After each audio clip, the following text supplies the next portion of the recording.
Anthony's Auto Electronics, 1478 East Street, 2010 Honda Accord. Car was at the local dealership here. Charged the customer about 4 hours worth of diag time. Told them they still weren't quite sure what was going on, that they would need more diagnostic time. Car came here. We charged the customer 1 hour diag time. Found that the PGM FI main relay wasn't getting the proper ground that it was from the PCM. Traced the wire all the way back.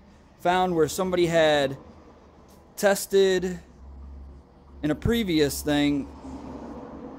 They pierced the wire to test it, and that's why we don't do that here, because in a short 4 years, or whenever this car was in for service, it built up enough corrosion in this wire to completely kill the car altogether.